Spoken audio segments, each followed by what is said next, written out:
समाधान निर्माण करणं आणि राज्याला प्रगत आणि समृद्ध करण्यासाठी आमचं सरकार अहोरात्र काम करेल अशा प्रकारचा शब्द या ठिकाणी मी देऊ इच्छितो।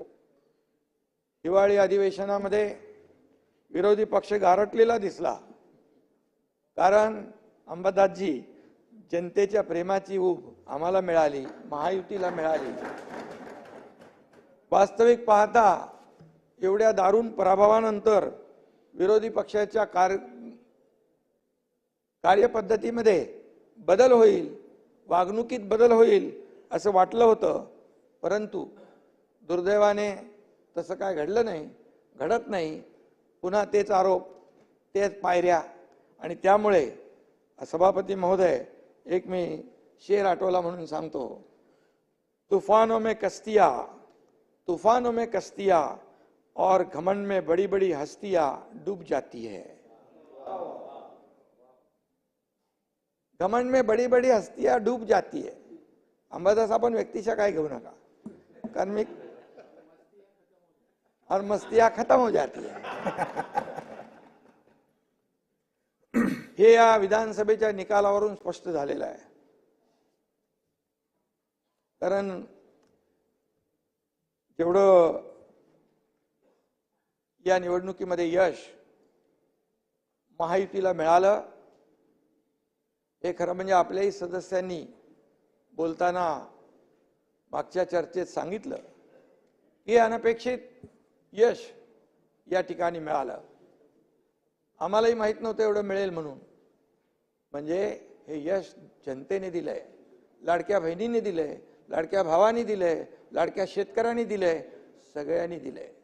त्यामुळे ईव्हीएमचा घोटाळा, तुमच्याच लोकांनी सांगितलंय की ईव्हीएमचा घोटाळा झाला नाही, कारण हे यश ईव्हीएमचा घोटाळा झाला असता आम्हाला माहित पडलं असतं, तुम्हाला माहित पडलं असतं। त्यामुळे म्हणाले सत्ताधाऱ्यांनाही माहित नव्हतं की एवढा विजय मिळेल, आणि म्हणून खोटे नाटे आरोप प्रत्यारोपामध्ये अडकण्याऐवजी जनतेचे प्रश्न या ठिकाणी आपण मांडाल अशी अपेक्षा होती। खालच्या सभागृहात देखील मी बसलो होतो, खालच्या सभागृहात देखील, सभागृहामध्ये कमी आणि बाहेर मीडियामध्ये जास्त।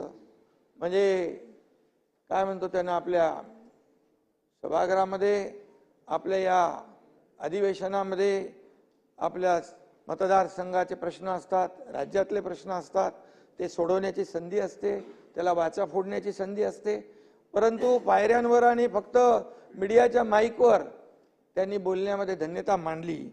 आणि म्हणून मी एकच सांगतो की आम्ही यापूर्वी देखील विरोधकांना आरोपाला आरोपाने नाही, कामातून उत्तर दिलं, यापुढे देखील आरोपाला आम्ही कामातूनच उत्तर देऊ। जनतेला काम करणारे लोक आवडतात, शिव्या शाप देणारे नाही आवडत। आणि म्हणून निवडणुकीच्या रिझल्टवरून रोज अडीच वर्ष खालच्या सभागृहातले आपण लोक देखील, आपण इकडे कमी संख्या आहे, पण खालच्या सभागृहातले लोक, वरच्या सभागृहातले लोक या ठिकाणी एकही दिवस असा गेला नाही की सरकारवर आरोप केले नाहीत, मुख्यमंत्री मी होतो माझ्यावर आरोप केले नाहीत, असा एकही दिवस गेला नाही। परंतु निवडणुकीच्या निकालावरून हे स्पष्ट झालं